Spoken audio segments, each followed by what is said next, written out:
السلام علیکم ورحمت الله وبرکاتہ. دا نننی ویډیو دا نننی پیغام دا زمونږ د باره کې دی.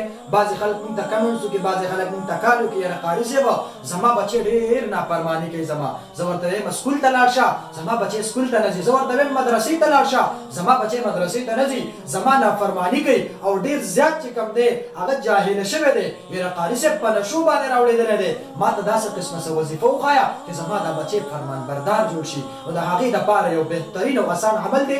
ویډیو را سره پوره ګورئ. د هغې نه مخکې دا خبره کول غواړم چې اول د خپل منځونو پابندي کوئ. فرست نمبر خبره دا ده، ځکه الله جل جلاله قرآن مقدس کې فرمایي واقیموا الصلاة، تاسو مونځ قایم کړئ. نو د مونځ پابندي کوئ. کله چې د په بچي باندې د مونځ پابندي شروع کړه، کله چې د خپله په دینداره وي او د الله حکم دې منو، یقین وکړئ بس ستا بچی به ګلې ګلزار وي. ستا بچی به په معاشره کې یو مثال ګرځي. ته به اول خپل ځان هم برابرې او د بچي تربیت به هم صحیح کې. په بچي پسې به ګرځې چې ای بچیه ته چې اوس لاړې، ته په کوم ځای کې وې؟ ته چې اوس ګرځېدې چېرته ګرځېدې؟ د چا سره ګرځېدې؟ په کوم ځای کې وې؟ نو کله چې د بچي نه تپوسونه شروع کړه او د بچي په تربیت پسې ولګېدې، یقین وکړه ستا بچی به ګلې ګلزار وي. ستا بچی به په معاشره کې یو مثال خلک ورکوي.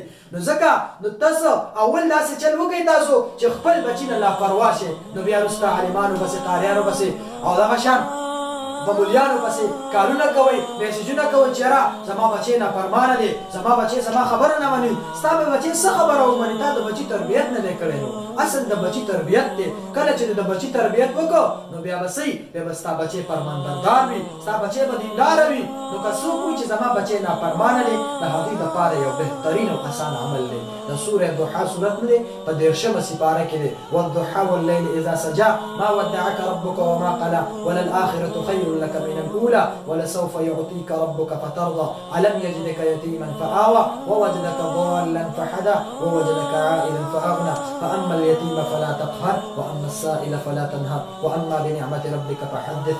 دا صورت چې کوم دی دا به ولیکي او یا به دا اووه ځله ووایي او په دې باندې به چیني دم کړي او دغې کې به ورله شربت وغیره ورکړي یا به دغه چیني ورکړي درته. انشاءالله ستا بچی به فرمانبردار شي، ستا بچی به دینداره شي، ستا خبره به بیا مني. دا ویډیو د سره مخکې هم شیر کړئ چې نور ملګرو ته هم ورسي. والسلام، ډېره مهرباني. الله